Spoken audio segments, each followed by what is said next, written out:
Martín Tetaz, ¿cómo estás? Pero muy bien, muy bien. Está Cristian Boutier, que es analista. ¿Cómo estás? Estoy bien, Diego. Y está Gustavo Weiss, que es el presidente de la Cámara Argentina de la Construcción. Va a ser interesante charlar con él, porque hay ahí una pregunta acerca de cómo va la construcción, la obra pública, ¿se activaría la obra pública? ¿Tienen alguna noticia de eso? Construcción, obra privada y obra pública. En un ratito estamos charlando con él.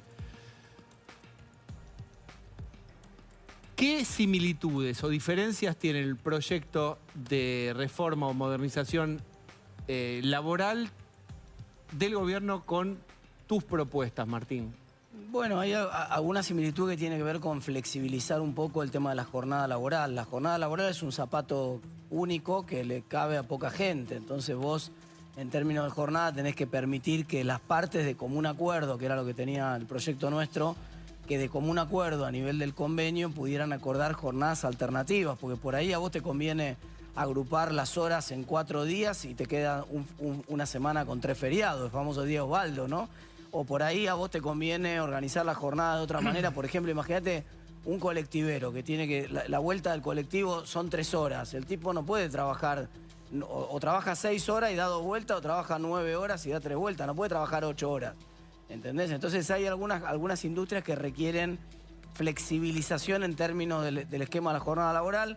Apuesta a alguna cosa parecida, aparece la idea en el proyecto del gobierno, del banco de horas, esta idea de que si vos haces algunas horas más en un día o en alguna época del año, las compensás con horas en otro momento. Eso también le da flexibilidad para que el empresario se salga de este zapato de que todos los días y toda la semana y todos los meses del año tenés que trabajar las 8 horas fijas. Entonces eso obviamente te permite organizarte mucho mejor, sobre todo para las pymes. A ver, Gustavo, la construcción requiere modificaciones contractuales. ¿Cómo está la UOCRA con eso? Bueno, seguramente hay muchas cosas que analizar y que rever. Creo que la problemática nuestra es distinta, sobre todo en lo que hace a la indemnización por despido. Nosotros tenemos un sistema distinto que el resto, donde el empleador todos los meses deposita en una cuenta indisponible, una cuenta que es del trabajador en realidad, una cuota aparte vinculada a la indemnización del mes. Ese dinero se deposita en una caja de ahorro y a fin de la relación laboral, ya sea, y esta es una ventaja importante de nuestro sistema, ya sea que el empleador los despida o el trabajador renuncie, va y tiene su indemnización depositada en una caja de ahorro que se actualiza mes a mes. O sea que esto es una ventaja importante. ¿Y funciona? ¿Es aceptado por ambas partes? ¿Le funciona a ambas partes, a empresarios y a trabajadores? Por supuesto que sí. Nuestro caso es distinto que la industria, porque nosotros, todas las obras que empezamos, todas las obras que ejecutamos, tienen una duración en el tiempo. Obviamente, cuando termina la obra, las personas que trabajaban en la obra se quedan sin trabajo, se tienen que ir.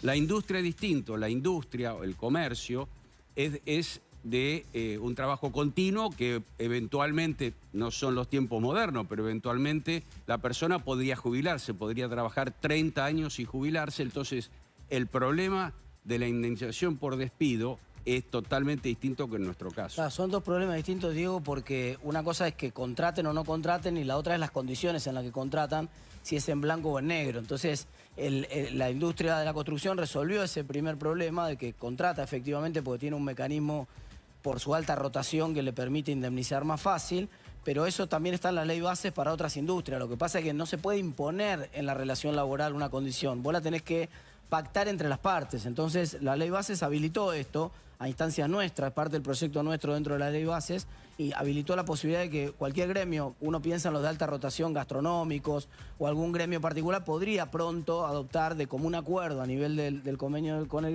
los trabajadores, podría adoptar una jornada de estas características con un tipo de indemnización de estas características. Pero te sigue saliendo carísimo contratar y el trabajador sigue cobrando poco porque los impuestos son muy altos. Y ese es otro problema distinto que no resuelve el esquema de indemnización. Gonzalo. Una cosa, justo estaba ahí recibiendo un mensaje de una persona que está viendo los que participan de la mesa que me dice, esto que dice Martín es de lo más fácil de aceptar. El gran problema, dicen en el gobierno, pasa por otra parte de la reforma, que es, Diego, que quizás no es la que más afecta a la mesa, pero la declaración, por ejemplo, de actividad esencial del sistema aeronáutico, del sistema educativo, del sistema de salud, que se dice, usted no puede hacer paro. Usted no puede parar porque usted está dando una actividad esencial. No es que no pueda hacer paro, puede hacerlo, garantizando tiene el derecho al paro, pero tiene que 75%. garantizar la actividad. 3/4 de la actividad. Bien. Cristian, ¿cómo Sí. queda el gobierno para impulsar todo esto? Tu análisis Bueno, a ver, después de las elecciones. Obviamente que mucho mejor de lo que se esperaba y con la posibilidad de sumar más actores, de sumar socios. Y creo que el mensaje del presidente Milei fue coincidente a eso. Hay que ver si lo ejecuta, porque tiene una oportunidad histórica de ganar gobernabilidad, de ser un poquito más...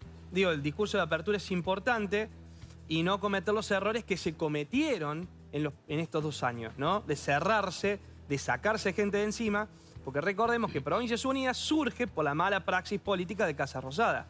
Si no, esos gobernadores no tenían que haber formado nunca Provincias Unidas. Con el kirchnerismo que no iban a ir. Casa Rosada se cansa de darle cachetazos, algo tenían que hacer. Me parece que el discurso del presidente es un cambio de época, ojalá que lo lleve a cabo, porque si no, recordá que en 2017 también tuviste un gran resultado electoral y después saben lo que pasó en 2018. Bien. El gobierno toma envión después de estas elecciones, le va mucho mejor de lo que esperaba y está envalentonado, quiere avanzar ahora, dice es el momento. En paralelo hay actividades que funcionan mejor, energía, minería. ¿Cómo está la construcción? Nosotros tuvimos una caída muy fuerte, junio del 23, junio del 24, del orden del 25%.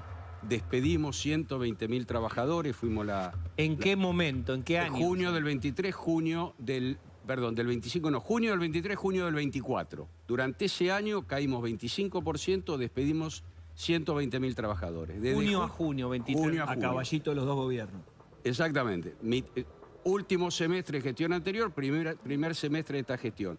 Junio del 24 a la fecha estamos estables. En un nivel de actividad bajo, digamos 25% más bajo, pero estamos estables.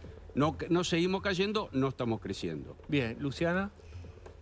Martín, hay todo un debate que tiene que ver con si es necesario reformar las leyes laborales para meter a la informalidad dentro de la formalidad o tiene que crecer la Argentina para generar más empleo.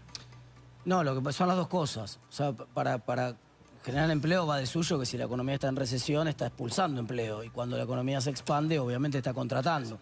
Ahora, el sistema de seguridad social es de una economía que no existe más. Entonces, esta idea de sostengo la seguridad social con un aporte de un trabajador registrado ya no se sostiene más. Hoy tenés, pensá vos, te doy una cuenta muy simple, tenés 7 millones de jubilados y 9 millones de aportantes. No hay posibilidad de que te da una jubilación muy baja. La única posibilidad que tenés es desconectar un sistema de seguridad social nuevo, por eso la reforma laboral tiene que ir a caballo de la reforma previsional. Un sistema de seguridad social nuevo que tenga un componente solidario que ya se lo reconoces y ya lo pagás y ya lo está financiando hoy el Estado, por ejemplo la PUAM, pero que además tenga un componente estrictamente actuarial. Si aportaste más, cobrás más. Si te querés jubilar más grande, cobrás una jubilación más grande. Te querés jubilar más chico, cobrás una jubilación. Vos elegís cuando te jubilás, no lo elige más el Estado. Lo que pasa es que eso es un cambio radical porque el aporte no va a estar más vinculado al salario, no va a ser más un impuesto al trabajo, va a depender de tu actividad. Si vos querés aportás, si vos querés no aportás y te quedás con la jubilación básica esa mínima, que hoy es el 80% de la mínima, que es la PUAM, que es el componente solidario que te pagaría el gobierno igual. Bueno, quiero ir mezclando los temas. De la construcción como una totalidad, ¿qué porcentaje es obra pública? 25-30%. El 25-30%, por casi un tercio de toda la construcción es obra pública. ¿Hay obra pública ahora?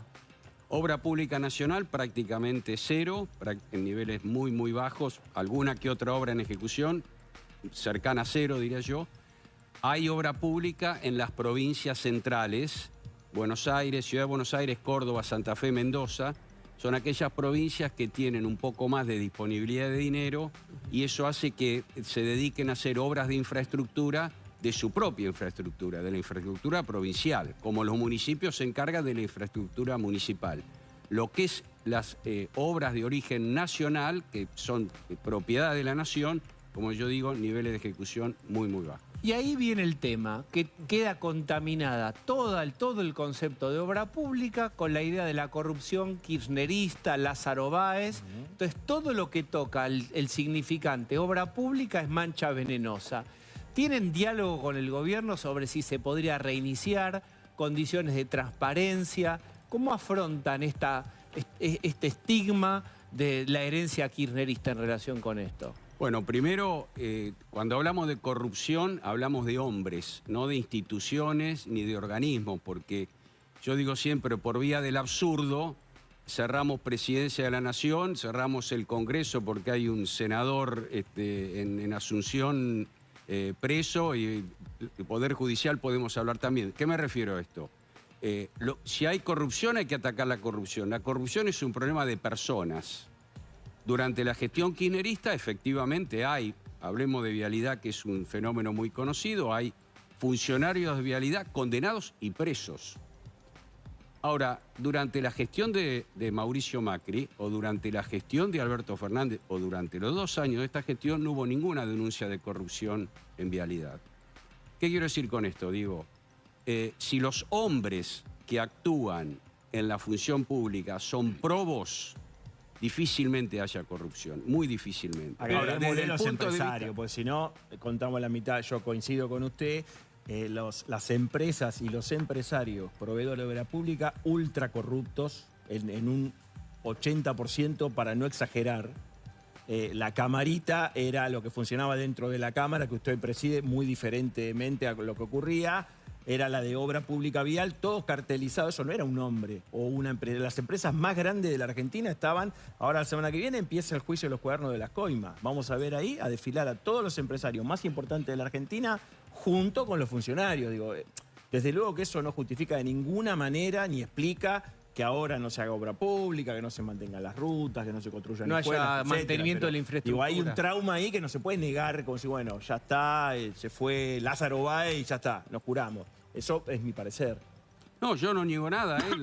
Justamente lo que yo estoy diciendo es que si hay corrupción hay que atacar la corrupción. Si la justicia demuestra que efectivamente los hechos de corrupción existieron, bueno, tendrán el castigo que tendrán que tener. Esto es lo que me refiero yo. Y efectivamente hay empresas, en realidad hay empresarios, ¿no? Porque la justicia penal lo que está haciendo es, digamos, procesando y llevando a juicio a personas, no a empresas. Pero como ha ocurrido en otros lugares del mundo, los empresarios han dado un paso al costado. La idea es que las empresas sigan, y quiero hacer esta reflexión. En el país hay 18.000 empresas constructoras formales. Las empresas vinculadas a la causa que usted mencionaba son, no sé, 80, 50, sí. 60, no importa, 90. Hay 17.000, bueno, etcétera, empresas más que no tienen ningún tipo de problema de este tipo. Entonces, digo, hay que analizar esos casos, la justicia determinará lo que determinará, y las obras de infraestructura acá y en cualquier país del mundo tienen que seguir, si no, no hay país posible. Y ahí vamos a eso, vamos a eso. El gobierno dice, lo deberá hacer el privado. ¿Es posible que la inversión privada haga esa obra pública? ¿Cuánto de la obra pública puede hacer? ¿Hay ejemplos de países similares a la Argentina para tener una noción de realidad de esto que es un paradigma para el gobierno? La inversión privada en infraestructura se inventó en Inglaterra hace 70 años, se desarrolló de a poco, hoy está bastante desarrollada en los países centrales, Europa, Estados Unidos, Canadá, Australia. Imprescindible, mercado de capitales de largo plazo. Claro. Baja tasa de interés, porque si no es inviable los proyectos de este tipo, tarifas altas en dólares, en caso de una ruta, y por otro lado seguridad jurídica. Condiciones que hoy Argentina no cumple ninguna de estas. Ojalá las cumpla algún día, hoy no las cumple. Ahora, el día que las cumpla, y esta es la experiencia internacional, no supera el 15% de la inversión total. El 85% lo hace el Estado en sus 3 niveles, ¿no? Nacional, provincial y municipal, porque no hay rentabilidad para la mayoría de las obras de infraestructura. Por lo que decís que en el mejor de los casos, con seguridad jurídica, con crédito y con todo lo que se necesita, incluso así, de la obra pública el privado hace, en experiencia de otros países, 15%. No más que eso. Y voy a dar un ejemplo para que todo el mundo lo entienda claramente. Vialidad Nacional tiene 40.000 kilómetros de rutas nacionales asfaltadas ejecutadas por Vialidad Nacional con fondos públicos, digamos, fondos nuestros que pagamos impuestos. En este caso, básicamente el impuesto al gasoil. solamente los accesos a la ciudad de Buenos Aires y los accesos a la ciudad de Córdoba se pudieron ejecutar con inversión privada porque tienen el volumen de tránsito suficiente que repaga la inversión. El resto no. Y por eso son los 40.000 kilómetros que hizo Vialidad en su momento con fondos de impuestos, digamos, ¿no? Bien, ahí vuelvo. Permítame, Cristian, Sí. que en un ratito sé que tenés que irte. Sí. ¿El gobierno qué necesita modificar o no necesita? El gobierno ahora va a esperar para anunciar si hay cambios de gabinete, para qué se van a apurar. Ganaron por más diferencia de la esperada. ¿Cómo ves estos escenarios de cambio o continuidad? Yo soy partidario de que si sigue con la misma receta los primeros 2 años, no veo buen puerto, honestamente. Porque las formas no han sido las correctas. Creo que el presidente demostró en el discurso triunfal, y creo lo valoro doble porque en el marco de un triunfo da ese mercado, ese marco aperturista de que necesita de muchos socios, incluido Macri, incluidos los gobernadores, que tienen que ser parte de esto. Porque todos los actores definieron su mal mayor y su mal menor. Su mal mayor es que este gobierno se caiga y vuelve el kirchnerismo. Porque te demostraron que pueden volver. No nos quedemos con la recuperación en provincia de Buenos Aires, que el peronismo ya fue. No, porque ya sabemos muy bien que lo que pasa en una legislativa poco tiene que ver con una ejecutiva. Poco tiene que ver con una ejecutiva. Entonces, lo importante acá es que entren todos, que gobiernen. A ver, el presidente es Milei, las decisiones las toma Milei, el programa político y económico lo maneja Milei, pero tienen que estar todos. No se ponen el lujo de sacarse Cristian, más a nadie. Te estás asustando cuando lo que estás pidiendo está pasando. Mañana confirmó Silioto hoy, por ejemplo. Sí, Mañana mañana va. pero por eso te digo, es una gran oportunidad. Mañana va Zamora. Está confirmado Y está Zamora. La excelente. Por eso te digo, me cuestión es parece no tomar que café, ¿no? Porque Claro, no también se invitarlo a quejaron comer muchos ayer. milanesas. Un primer Quedamos en una paso. cosa, después no ocurre. Después Claro. Si es primer paso, esto no creo que era inimaginable. Salvo que mañana pegue el faltazo, hay 20 gobernadores Y confirmados es mañana. histórico, como fue el Pacto de Mayo, como fue el acompañamiento de la Ley Bases. Superior, te diría. Por eso es histórico. Yo creo que es muy importante y ojalá sea la hoja de ruta porque es el punto de partida de una Argentina distinta. Si vuelve a cometer los mismos errores que se cometieron en los primeros años, bueno, ya sabemos que se va a quedar con el núcleo duro. Tiene una prueba muy clara ahora que es el presupuesto. Lo vas a ver antes que las reformas. Digamos, el gobierno tiene los días contados, te digo, en términos de que por razones reglamentarias, antes de fin de mes, tenemos que tener una ley de presupuesto. Entonces, ahí al gobierno, por supuesto, con casi 100 diputados entre los propios y algunos más aliados, no le alcanza. Entonces necesita a la fuerza, tanto para el presupuesto como para cualquier otra reforma, ir a buscar otros diputados, por ejemplo, de algunas provincias. Entonces, eso lo vas a ver, vas a tener una primera muestra de esa capacidad del gobierno de hacer reformas con la ley de presupuesto. Si tenemos ley de presupuesto antes de fin de año, muy probablemente tengamos reformas a partir del año que viene. Gustavo, es lo que hay que construir y la infraestructura que hay que mantener. ¿Cómo está la infraestructura para mantener y cuánto cuesta en millones de dólares? Según estudios del área de pensamiento estratégico de nuestra institución, el valor de la infraestructura de todo el país, nacional, provincial y municipal, ejecutada a lo largo de los siglos, diría yo, porque el Cabildo todavía está, digamos, de 1770 y todavía está en pie, a valor de nuevo, es decir, si la tuviéramos que hacer 0 kilómetros hoy... Esto es todos los puentes, carreteras...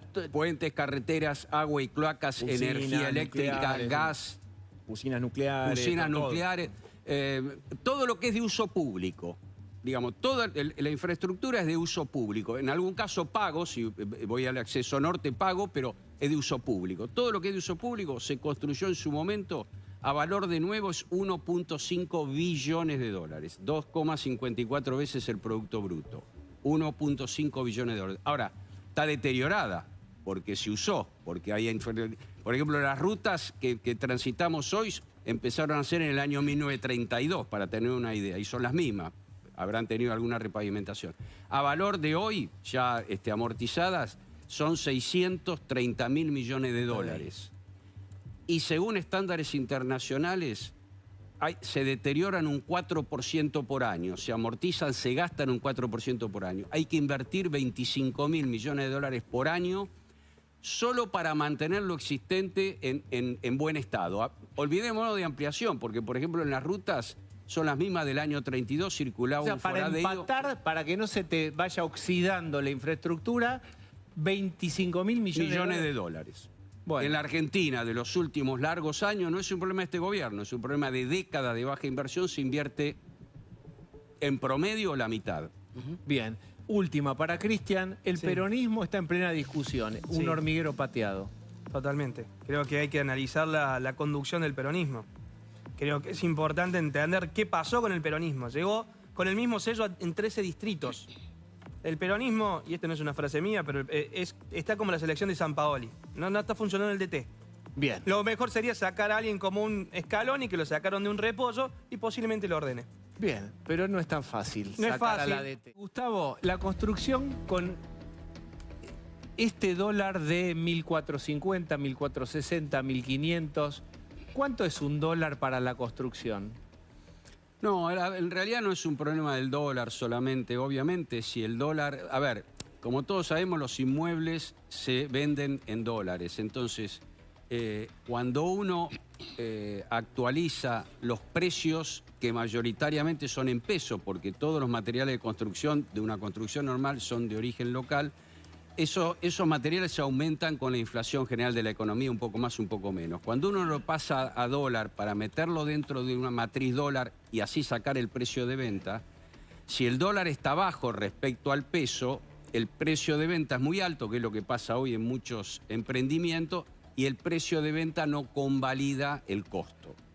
¿Está caro construir ahora? Está caro construir en dólares. En dólares está caro construir. Pero en realidad el problema central, Diego, no es tanto que esté caro construir y que sea un problema del dólar, es un problema de que hay mucha gente que no tiene acceso a su propia vivienda porque no hay créditos hipotecarios. Y no hay créditos hipotecarios porque no hay fondeo a largo plazo y los bancos entonces no pueden prestar a largo plazo. Si existiera crédito hipotecario, este costo de la construcción sería perfecto porque habría un precio de venta un poco superior, convalidado por el mercado, porque habría infinidad de gente comprando departamentos. ¿Qué es lo que falta para que haya crédito, Martín, de Que flote hipotecario? Que es la baje la deuda tasa. argentina Te lo digo, es muy fácil, histórica, pero hay lo que algunas pasa- líneas. lo que pasa cada es la vez que tasa está atada al dólar. Que el dólar flote, que cueste lo que tiene que costar. Capaz que es menos, capaz que es más, pero que flote, que deje de intervenir el Basta estado de del dólar. banda, se terminó. Una vez que flote el dólar, entonces las tasas van a colapsar. Y cuando las tasas colapsen, la Argentina va a volar, va a crecer mucho, porque realmente esto que estaban comentando, es decir, de hecho, el crecimiento, la recuperación de la economía, que después se frenó justamente por la inestabilidad del dólar, desde mediados del año pasado hasta enero, febrero, marzo de este año, fue empujada por el crédito. Fue casi un 80% empujada por el crédito. Claro, con las tasas en 130, 140, el crédito se pinchó. Para que vuelva el crédito y se normalice y la Argentina despegue, necesitas normalizar el mercado del dólar. Normalizás el dólar, bajan las tasas, vuelve a Argentina. ¿Tienen contacto como Cámara de la Construcción con el gobierno? ¿Tienen reuniones? ¿Saben si se va a reactivar? ¿Si en esta etapa viene algo diferente? A ver, nuestro ministro es el ministro de Economía, porque originalmente había un Ministerio de Obras Públicas, rápidamente se fusionó con el Ministerio de Economía, es Ministerio de Economía y Obras Públicas, nuestro ministro es Caputo, Luis Caputo. Tenemos diálogo con él, pero en realidad nuestro diálogo permanente es a segundos niveles, a nivel secretarios, y hablamos de cosas de todos los días, digamos, de la marcha, de la poca marcha, digamos, de la industria de todos los días. Nos falta un diálogo a un nivel superior donde podamos plantearle la problemática del sector, pero más que la problemática del sector, la problemática del país, Diego. No hay ninguna posibilidad que el país progrese si no hay una inversión fuerte en infraestructura, que además particularmente en muchos casos arrastre también, como decía Martín, el tema de la vivienda vía financiación y demás. Porque quiero hacer un comentario. La Unión Industrial y el campo están reclamando nivelar la cancha. Nivelar la cancha es reforma laboral, reforma impositiva, reforma previsional e infraestructura.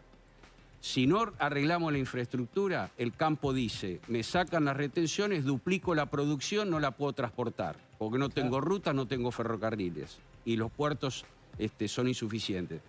Digo, si no hacemos una fuerte inversión en infraestructura, el país le va a ser muy difícil crecer, por más que se arregle el sistema financiero, bajen las tasas, etcétera, etcétera. Bueno, muy bien. Yo creo que tengo que ir al corte. Anselmi, ¿viste, Anselmi? Tengo que ir al corte. Gracias. Qué intuitivo.